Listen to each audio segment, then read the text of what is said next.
The afternoon sun was beating down hard on Beverly Hills, making the fancy glass building shimmer like it was made of diamonds.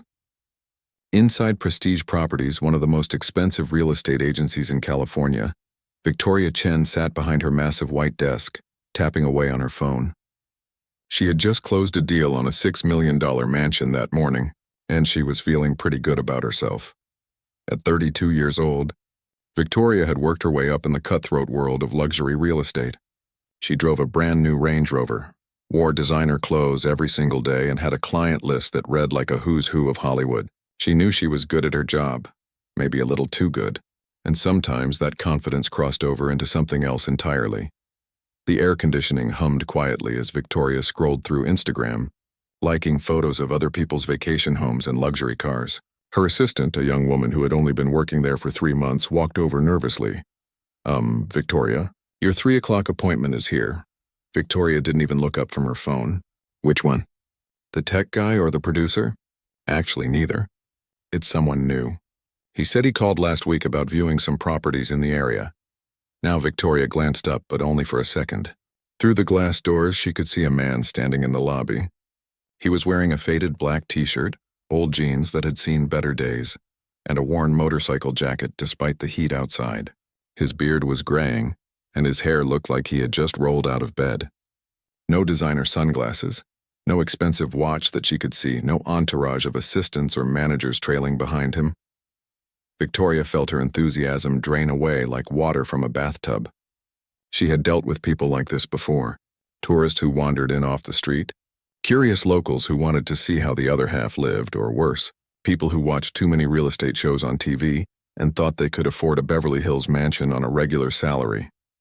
"Did he say what his budget was?" Victoria asked, still not getting up from her chair. Her assistant shifted uncomfortably. "He didn't mention a specific number. He just said he was interested in looking at some larger properties." Victoria rolled her eyes. Of course he didn't mention a budget. They never did when they couldn't actually afford anything. She had 3 other appointments later that afternoon with actual qualified buyers, people who showed up in luxury cars with their financial advisors. This was just going to be a waste of her valuable time. "Fine," Victoria said with an exaggerated sigh, finally standing up. She grabbed her designer purse and checked her reflection in the mirror on the wall. "Perfect as always. Let's get this over with. I've got real clients to see later." Her assistant looked like she wanted to say something but kept quiet. Victoria smoothed down her pencil skirt and walked toward the lobby, her high heels clicking against the marble floor. Each step echoed her annoyance. The man was standing near the window looking out at the street. When he heard her approach, he turned around with a warm smile. His eyes were kind, the sort of eyes that crinkled at the corners when he smiled. There was something gentle about him, something calm that seemed out of place in the high-energy world of luxury real estate. "Hi," he said simply, extending his hand. "Thanks for taking the time to meet with me." Victoria shook his hand briefly, already mentally preparing to cut this appointment short. "Right, so you're interested in viewing some properties?" "Yes, I am.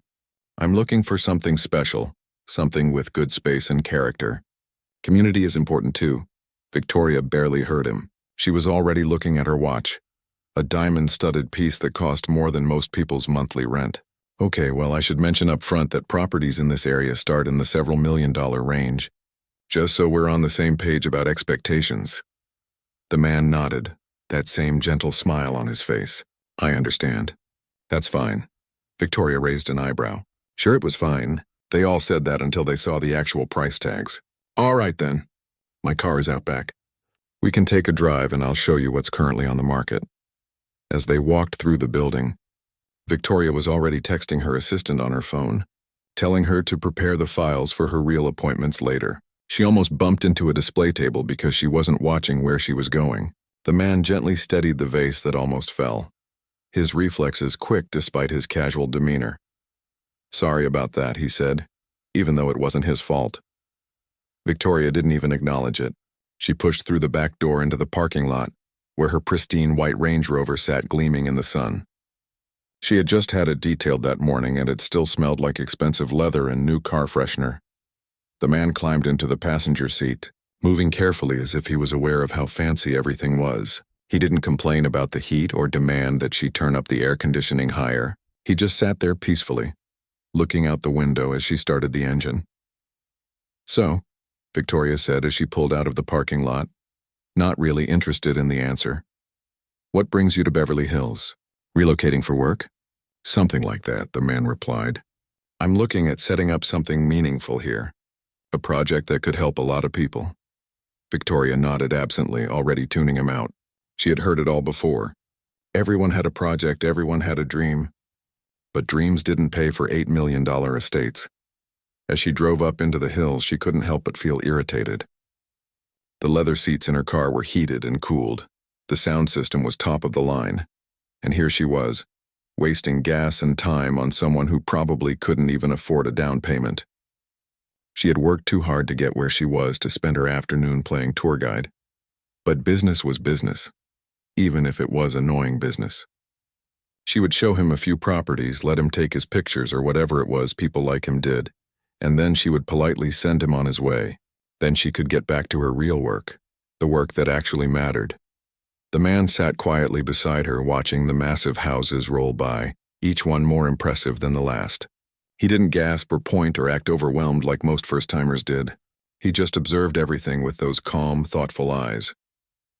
Victoria turned up the radio slightly.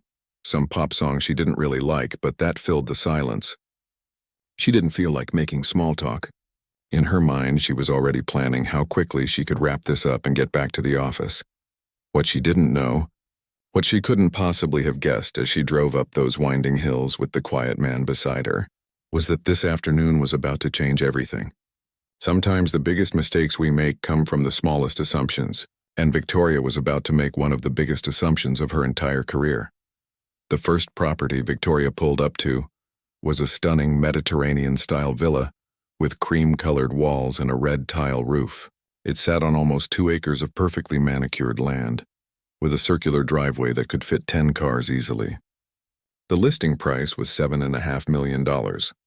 As they got out of the car, Victoria was already going through her usual speech, the one she gave to people she didn't think were serious buyers. Her voice had that particular tone, the one that sounded professional on the surface but had an edge of condescension underneath. Now, as you can see, this property offers significant square footage. The main house is about 8,000 square feet, plus there's a guest house and a pool house. The previous owner was a film producer, so everything is top of the line. She paused and looked at him with a thin smile. Of course, maintaining a property like this requires substantial resources. We're talking property taxes alone that run about $75,000 a year, not to mention staff, utilities, and upkeep. The man nodded, walking slowly around the front of the house. He wasn't looking at it the way most people did, focusing on the impressive entrance or the fancy cars that could be parked there. Instead, he was examining the architecture, the way the building sat on the land, the old oak trees that provided shade. "The craftsmanship is beautiful," he said quietly. "You can tell someone put real thought into how this was built. See how the windows are positioned to catch the light at different times of day?" Victoria barely glanced at what he was pointing at. She had heard enough poetic observations about houses to last a lifetime. People loved to wax philosophical about architecture when they were just looking, not buying. "Yes, well, the interior is even more impressive. Should we take a look, or would you prefer to see the other properties first?" She was already hoping he would choose the latter. The faster they got through this, the better. "I'd love to see inside, if that's all right." Victoria unlocked the door with the key from the lockbox, and they stepped into a massive foyer with marble floors and a crystal chandelier that probably cost more than most cars. The house smelled like fresh flowers from the arrangement the staging company had placed on the entry table. As they walked through the rooms, the man asked questions. Real questions. Not the usual "how many bathrooms" or "is there a home theater" kind of questions, but deeper ones. He asked about the neighborhood, about the schools nearby, about community centers and parks. He wanted to know about the history of the area, which families had lived there, what kind of people made up the community. Victoria found herself getting more irritated with each question. This wasn't information she usually needed to provide. Her clients cared about property value, investment potential, and celebrity neighbors. They didn't care about community centers. "Look," she said, cutting him off mid-question about local charities. I think maybe we should talk about what you're actually looking for here, because if you're interested in community involvement and local history, maybe Beverly Hills isn't the right fit. These properties are investment pieces, status symbols. People buy here because of what it says about them, not because they want to join the neighborhood watch. The man looked at her for a long moment, that gentle expression never changing. I see, he said simply. Can we look at the backyard? In the backyard, there was an infinity pool that seemed to spill right into the view of the city below. The landscaping was immaculate, with roses and jasmine creating a fragrant paradise. A stone pathway wound through the garden to a small meditation area with a fountain. The man spent time there, really looking at everything. He knelt down to examine some of the plants, asked about the water system for the garden, wondered aloud if the outdoor space could be made more accessible for people with mobility issues. Victoria was openly checking her phone now, responding to emails and texts from other clients. She made sure her sighs were loud enough to be heard. When her phone rang, she answered it right there, not even excusing herself. Hey, David.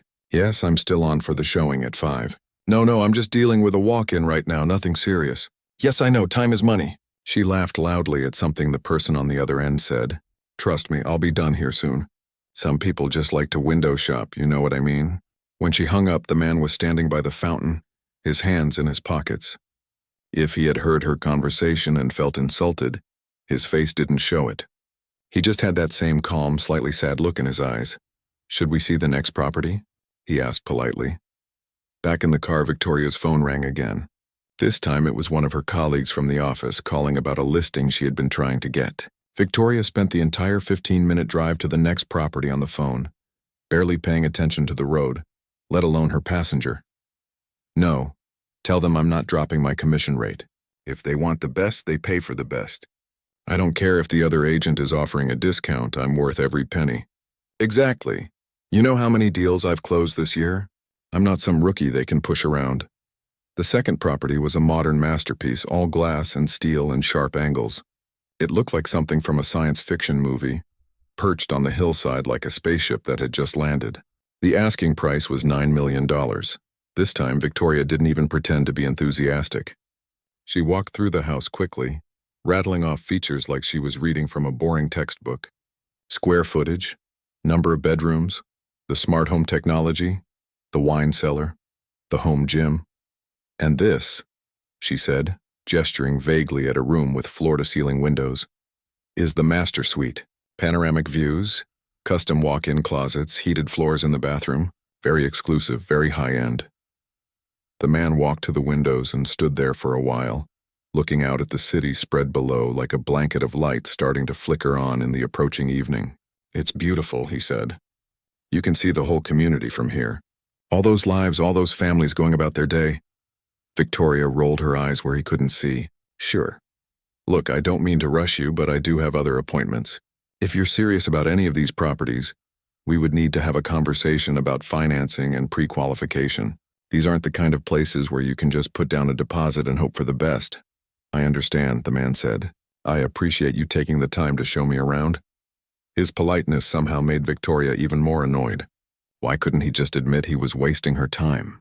Why did he have to be so calm and respectful when she was clearly being dismissive? They went to a third property. This one, a Spanish colonial with arched doorways and a courtyard with a working fountain. It was listed at $8.5 million and had belonged to an old Hollywood family. The man asked to see the kitchen, wanted to know if it was set up in a way that could accommodate cooking for large groups. He wondered about the dining room, whether it could seat 20 or 30 people comfortably. Are you planning to run a restaurant or something? Victoria asked, not bothering to hide her sarcasm. Because these are residential properties. There are zoning laws. No, not a restaurant. I was just thinking about gatherings, about being able to bring people together. Community meals, that sort of thing. Victoria actually laughed out loud. Community meals? In Beverly Hills? Look, I don't know what kind of fantasy you're playing out here, but let me give you a reality check. People who buy these houses, they're not having community meals. They're having catered events for other wealthy people. They're throwing parties where the champagne alone costs more than most people make in a month. If you're looking for some kind of commune situation, you're in the wrong neighborhood. The man's smile faded just a little bit. It was the first time all afternoon that his calm demeanor seemed to crack just slightly. "I see," he said quietly. "I think maybe I've taken up enough of your time." "Finally," Victoria muttered under her breath, but not quite quietly enough. They walked back to the car in silence. The sun was starting to set, painting the sky in shades of orange and pink. It should have been beautiful, but Victoria was too busy being annoyed to notice. She was calculating in her head how much time she had lost, how this was going to make her late for her next appointment. As she started the car, her phone buzzed with a text message. She glanced at it while pulling out of the driveway, which was definitely not safe, but she did it anyway. The message was from her boss, Richard, the senior broker at the agency. The text made her freeze. "Please tell me you're being professional with your 3 p.m. appointment." Victoria's heart skipped a beat. Why would Richard be texting her about this nobody in a motorcycle jacket? How did Richard even know about this appointment? Her assistant must have mentioned it to him for some reason. She texted back quickly while steering with one hand. "Of course." "Why?" The 3 dots appeared showing Richard was typing. Victoria felt a strange flutter of anxiety in her stomach, though she couldn't explain why. The man beside her was looking out the window again, quiet as always. Probably just glad this awkward afternoon was almost over. Richard's response came through, and when Victoria read it, the color drained from her face so fast she actually felt dizzy. Her hands started to shake on the steering wheel. The phone nearly slipped from her grip. This couldn't be happening. This absolutely could not be happening, but it was. Victoria had to pull over to the side of the road. Her hands were shaking so badly she couldn't drive safely anymore. The Range Rover came to a stop on a quiet street lined with jacaranda trees, their purple flowers creating a carpet on the ground. But Victoria wasn't seeing any of that. She was staring at her phone screen, reading Richard's message over and over again, hoping somehow the words would change. "That's Keanu Reeves. The Keanu Reeves. He called me personally last week. Looking to buy property for a major charitable foundation. Asked specifically for discretion and professionalism. Please tell me you've been treating him right, Keanu Reeves. The movie star. The man from The Matrix, from John Wick, from Speed, and so many other films that had made hundreds of millions of dollars. One of the most famous actors in the entire world. And more than that, someone known throughout Hollywood and beyond as one of the kindest, most humble, most generous people in the entertainment industry. The man in the faded jeans and motorcycle jacket sitting in her passenger seat was Keanu Reeves. Victoria felt like she might throw up. Her mind was racing back through the last 2 hours, replaying every dismissive comment, every eye roll, every barely concealed insult she had thrown his way. The way she had talked on the phone right in front of him, calling him a time waster. The way she had mocked his questions about community. The way she had laughed at his interest in bringing people together. She slowly turned to look at him. Really look at him for the first time all afternoon. And now, without the filter of her assumptions and prejudices, she saw it clearly. The familiar features that had been on movie screens for decades. The kind eyes that millions of people around the world admired. The gentle presence that had made him not just a star but beloved. How had she not recognized him? How had she been so blind? But she knew how. She had been too busy judging him based on his clothes, on his lack of flashiness, on the fact that he hadn't shown up with an entourage or in a limousine. She had decided within 30 seconds of seeing him that he wasn't worth her time, and that assumption had blinded her to everything else. "Is everything all right?" Keanu asked gently. He sounded genuinely concerned, even after everything she had put him through. Victoria opened her mouth, but no words came out. Her throat felt tight. Her carefully constructed professional persona, the confident real estate agent who always knew what to say, had completely crumbled. She started, then stopped. Her phone was buzzing again. More texts from Richard, probably panicking. Her career was flashing before her eyes.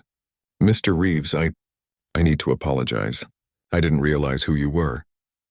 Keanu was quiet for a moment, and in that silence, Victoria felt the full weight of what she had done. When he finally spoke, his voice was soft, but there was something in it that cut deeper than any anger could have. "You didn't realize who I was," he said slowly. But should that have mattered? Victoria felt tears starting to sting her eyes. She never cried. She had trained herself years ago not to show that kind of weakness in business. But right now she couldn't help it. "I made assumptions," Keanu continued, still in that gentle voice.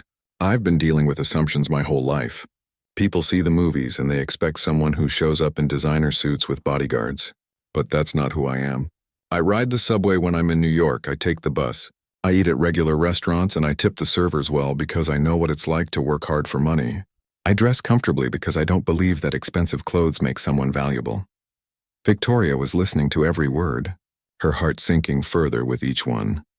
I came to your office today looking for help, Keanu said. Not because I wanted special treatment or recognition. I actually asked Richard specifically for someone who wouldn't make a big deal about who I was. I wanted to work with someone professional who would focus on what I was trying to accomplish, not on my career in film. What were you trying to accomplish? Victoria asked quietly, though she was pretty sure she already knew from Richard's text. I want to set up a foundation, Keanu explained, and his face lit up a little as he talked about it. A place where families of cancer patients can stay while their loved ones receive treatment.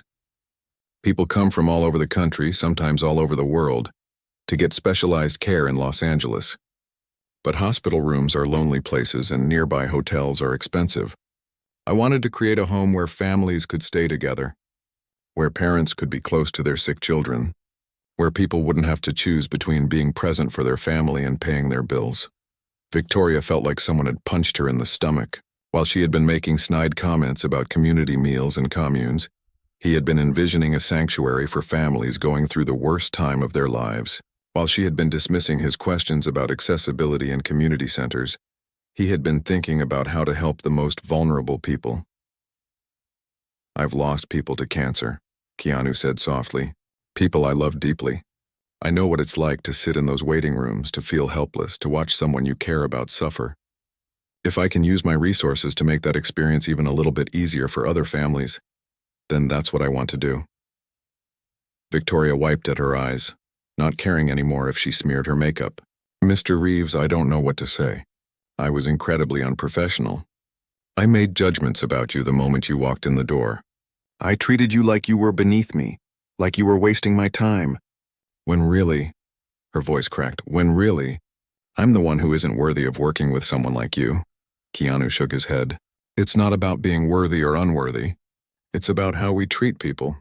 Every person who walks through your door has a story. They have reasons for being there, dreams they're chasing, problems they're trying to solve.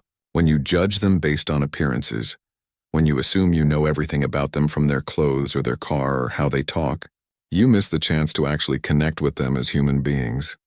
You're right, Victoria whispered. You're absolutely right. Her phone buzzed again. This time it was a call from Richard. With trembling hands, Victoria answered it. Victoria, what the hell's going on? Are you still with him? Is everything okay? Richard sounded frantic. I'm here, Richard. We're talking.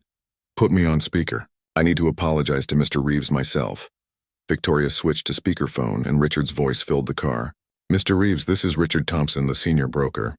I cannot express how sorry I am if our agency has provided anything less than exceptional service today. I assure you, this is not representative of how we normally operate. It's all right, Richard, Keanu said, and there was a tired edge to his voice now. I appreciate your concern, but I think I'm going to look at working with another agency. This just isn't the right fit. Victoria's heart sank even further if that was possible. She had lost the client. More than that, she had lost the chance to be part of something meaningful, something that would actually help people.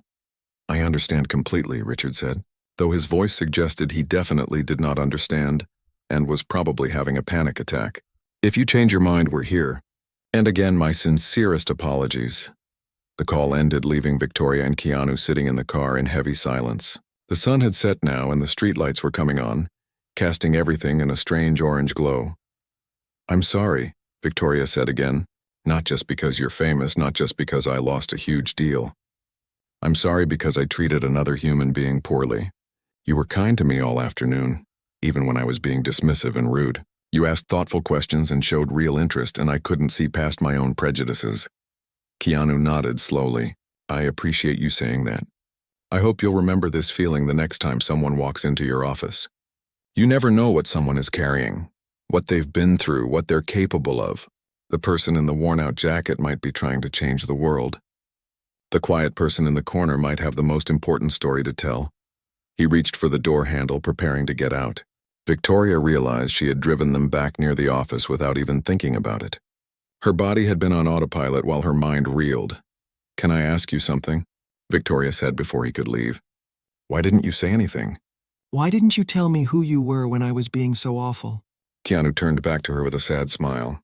"Because I wanted to see if you would treat me with respect anyway. I wanted to see if kindness and professionalism were things you gave to all people, or just to people you thought were important. And unfortunately, I got my answer." With that, he stepped out of the car. Victoria watched through the windshield as he walked away down the street, hands in his pockets, just another person on an evening walk. Except he wasn't just another person. He was someone who used his fame and fortune to try to help others, who rode buses and showed up without fanfare, who treated everyone with dignity even when they didn't return the favor, and she had blown it completely. Victoria sat there in her expensive car, in her designer clothes with her diamond watch and her perfect makeup, and she had never felt smaller in her entire life. Success had made her arrogant. Money had made her dismissive. She had become exactly the kind of person she used to resent when she was starting out, struggling to make it in the competitive world of real estate. Her phone buzzed with another call from Richard. She knew she had to face the music eventually. But right now, in this moment, Victoria just sat there in the gathering darkness, thinking about the man who had walked away, and wondering if she would ever get the chance to make things right. The next morning, Victoria woke up at 5 a.m., even though her alarm wasn't set until 6. She had barely slept.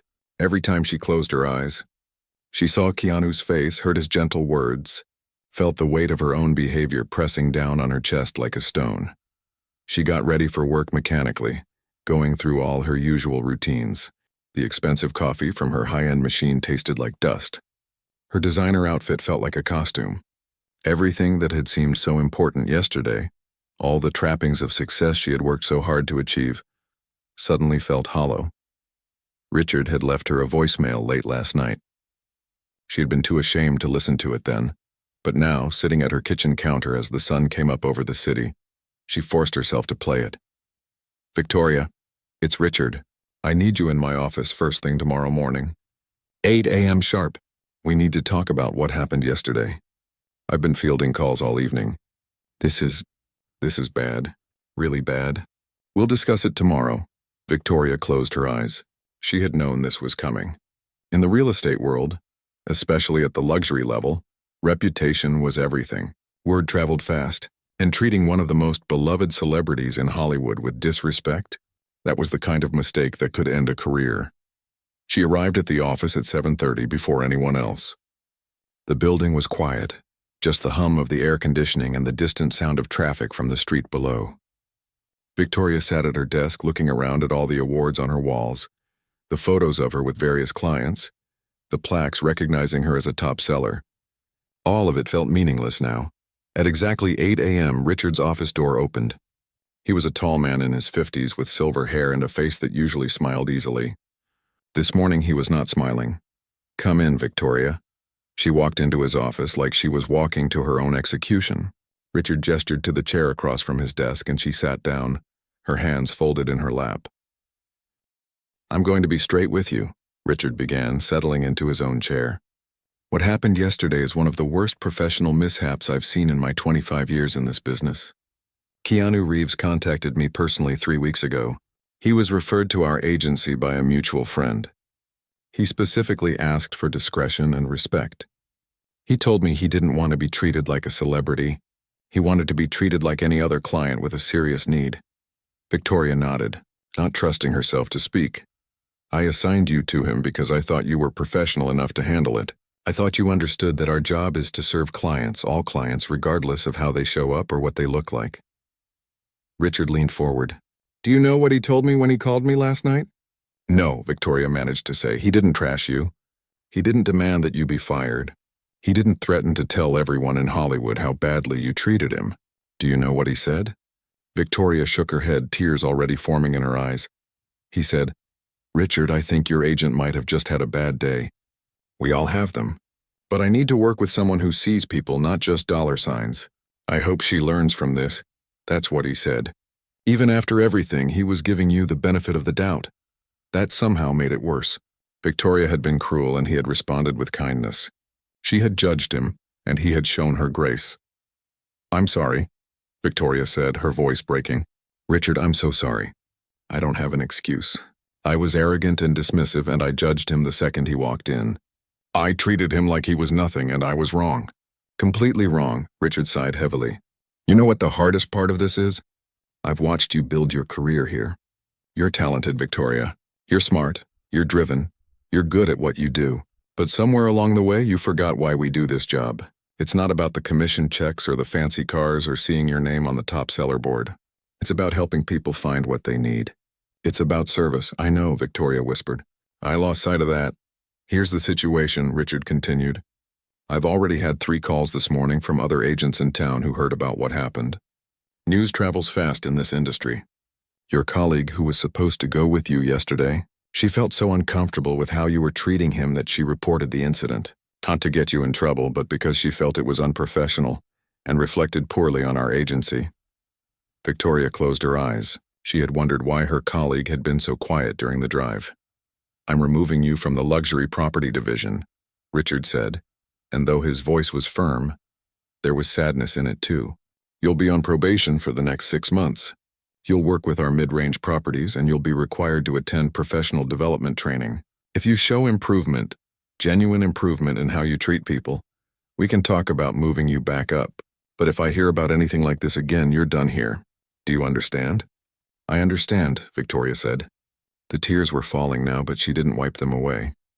She deserved this. She deserved worse than this. "I'm disappointed, Victoria. Not angry, just disappointed. You're better than this. At least I thought you were." Those words hurt more than any shouting could have. Victoria stood up on shaky legs. "Thank you for giving me another chance, Richard. I won't waste it." As she left his office, she saw some of her colleagues arriving for work. They looked at her with a mixture of curiosity and pity. The story had already spread. Everyone knew. The next few days were torture. Victoria was reassigned to smaller properties, working with first-time home buyers and people looking for investment properties in the lower price ranges. Work that she would have considered beneath her just a week ago. Every time her phone rang, she half expected it to be another lecture, another consequence of her mistake. But the worst part wasn't the professional fallout. The worst part was seeing the news. On the 3rd day after the incident, Victoria was scrolling through her phone during lunch when she saw the headline, "Keanu Reeves announces new cancer patient family foundation." With trembling hands, she clicked on the article. There was Keanu, standing in front of a beautiful property in Beverly Hills, the same property they had looked at together. The Spanish colonial with the courtyard and the big dining room. He had bought it through another agency. The article detailed his vision, a place where families of cancer patients could stay free of charge while their loved ones received treatment at nearby hospitals.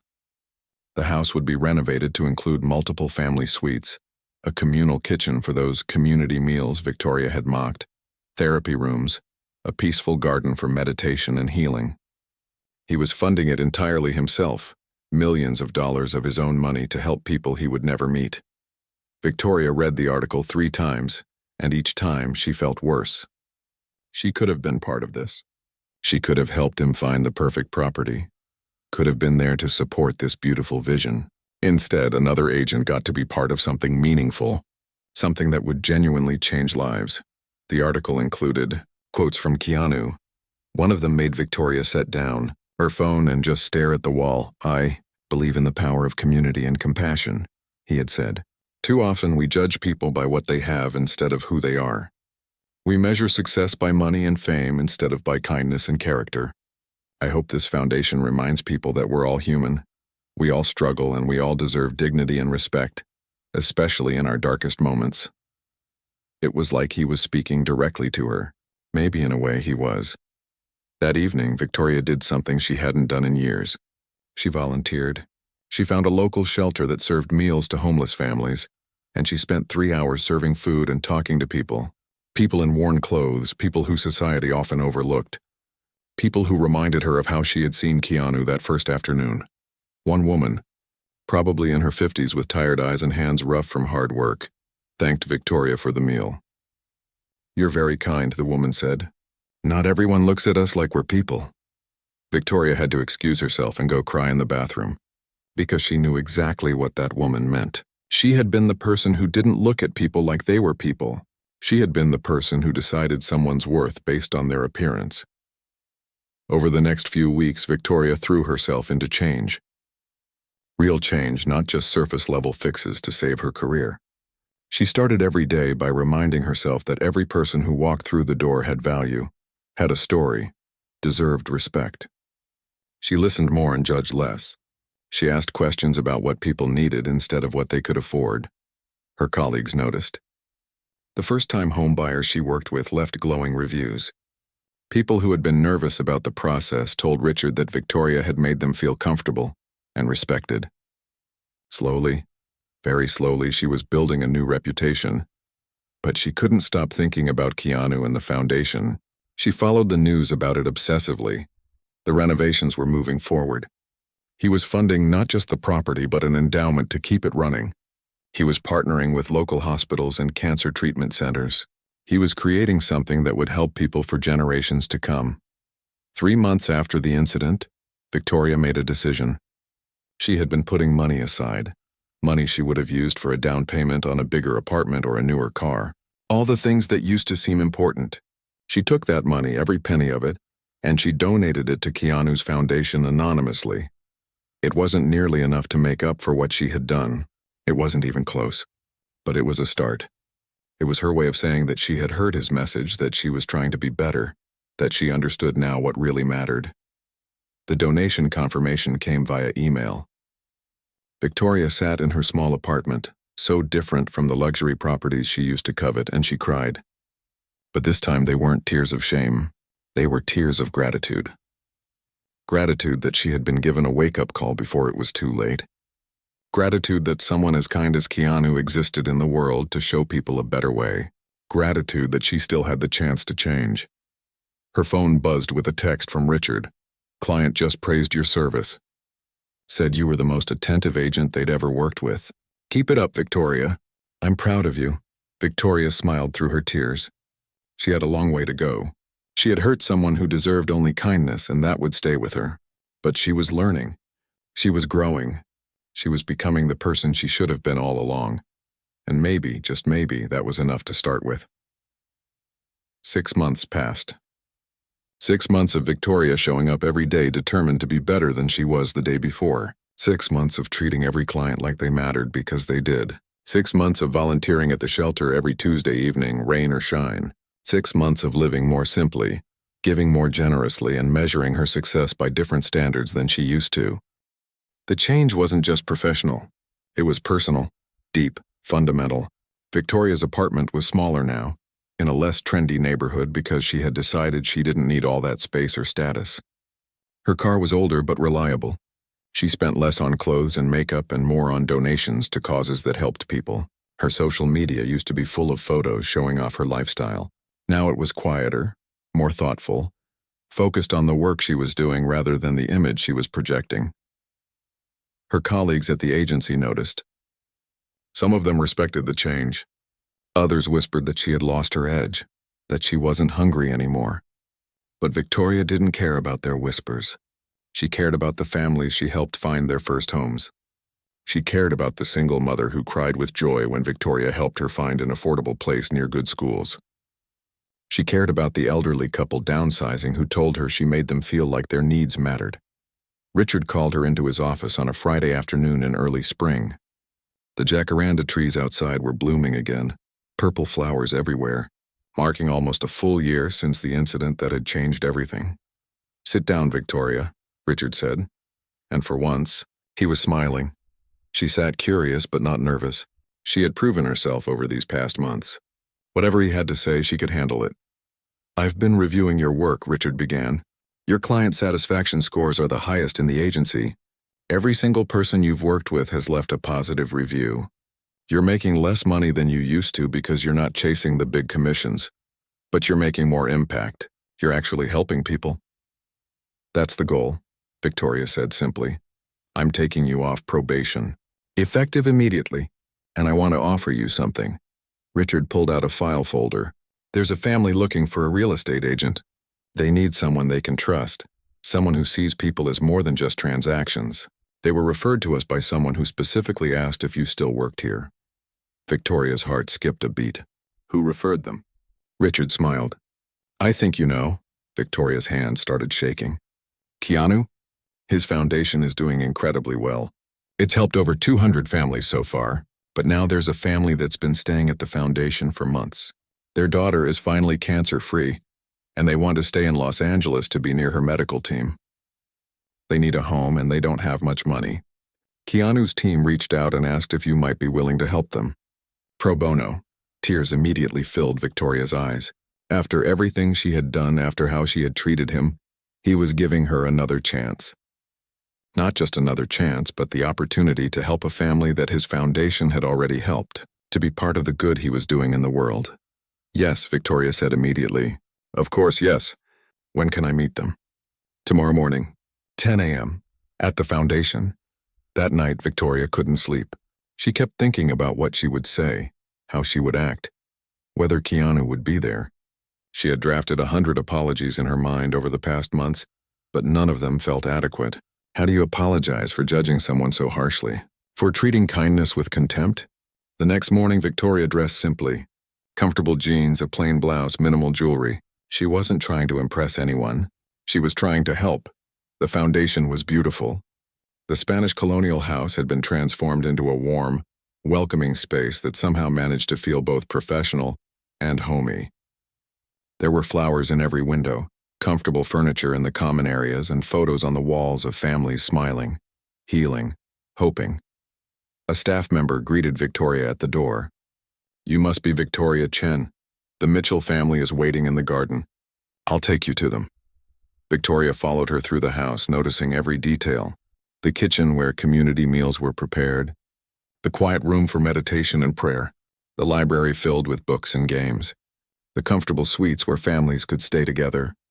This was what Keanu had envisioned that day in her car. This was what she had mocked and dismissed. In the garden, a family was sitting at a picnic table. A mother and father, probably in their early 40s, and a young girl of about 8 with a bright pink hat covering what was probably still growing hair. They looked up as Victoria approached, and their smiles were warm. Hi, the mother said, standing up. You must be Victoria. I'm Patricia. This is my husband, James, and this is our daughter, Lily. It's so wonderful to meet you all, Victoria said, shaking their hands gently. Lily's handshake was surprisingly strong for such a small person. Mr. Reeves told us you're the best agent he knows, James said. He said you really understand what matters. Victoria felt emotion welling up in her throat. That's very kind of him. More than I deserve. They spent the next hour talking about what the Mitchell family needed. A home near the hospital but not too expensive. A yard where Lily could play.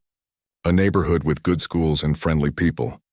Patricia showed Victoria photos on her phone of the tiny apartment they had lived in before Lily got sick. The place they had to give up when medical bills overwhelmed them. We don't have much for a down payment, James admitted, looking embarrassed. But we're both working again now, and we're good for the mortgage payments.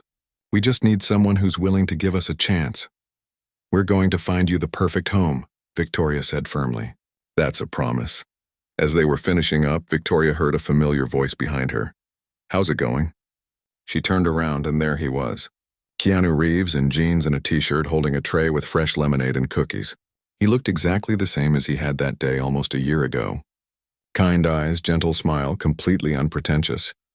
Victoria stood up, her heart pounding. Mr. Reeves, please call me Keanu.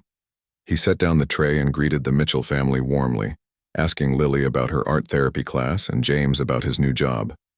He clearly knew them well, cared about them genuinely. After a few minutes of chatting with the family, Keanu turned to Victoria. Could we talk for a moment? In private? Of course, Victoria said, following him to a quiet corner of the garden where roses climbed a trellis and bees hummed among the flowers. They stood there for a moment in silence. Victoria didn't know where to start. I heard you've been doing really good work, Keanu said finally. Richard tells me you've completely turned things around. I'm trying, Victoria said quietly. I'm trying to be better. To be the person I should have been when we met. I know you've been donating to the foundation, Keanu said. Anonymous donations, but they track the payment information for tax purposes. I saw your name. Victoria felt her face flush. I wanted to help. It's not much, but it's something. It's more than something. It's a statement. It says you understood what I was trying to tell you that day. Keanu looked at her steadily. I wasn't trying to embarrass you or ruin your career. I was trying to help you see that every person has value. Every person deserves respect. I see it now, Victoria said, and tears were running down her face now. She didn't try to hide them. I'm so sorry for how I treated you. You were nothing but kind, and I was awful. I judged you without knowing anything about you. I was arrogant and cruel, and you didn't deserve any of it. I forgive you, Keanu said simply. I forgave you that same day. What mattered to me was whether you would learn from it, and clearly you have. Why are you giving me this opportunity? Victoria asked. After everything? Because the Mitchell family deserves the best help they can get. And Richard tells me that's you now. And because I believe people can change. I've seen it happen. I've done it myself. We all make mistakes, Victoria. What defines us is what we do after we make them. Victoria wiped her eyes. I won't let you down. I won't let them down. I know you won't. Keanu smiled. And for what it's worth, I'm glad you found your way. The real estate agent who walked into that first property with me, she was successful, but she wasn't happy. She had everything and nothing at the same time. The person standing in front of me now, she seems like she's actually found something worth having. I have, Victoria said. I've found purpose. I've found meaning. And I have you to thank for that. Over the next 2 months, Victoria worked tirelessly to help the Mitchell family. She found them a perfect house, 3 bedrooms with a backyard, in a neighborhood with excellent schools and a supportive community. She negotiated with the sellers, worked with lenders who specialized in helping families with medical debt, and even helped them navigate the complex paperwork. The day the Mitchell family moved into their new home, Victoria was there. So was Keanu, along with several volunteers from the foundation. They helped carry boxes, set up furniture, and by the end of the day, the house was a home. Lily, her hair growing back in soft curls now, ran through the backyard with joy. Mom, Dad, look how big it is. We can get a dog now. Patricia hugged Victoria tightly. I don't know how to thank you. You've given us more than a house. You've given us a fresh start. Thank you for letting me be part of it, Victoria said, meaning every word. As the sun set and the celebration wound down, Victoria found herself standing in the backyard with Keanu, watching Lily chase fireflies in the twilight. You know what the best part of all this is? Keanu said quietly. What's that?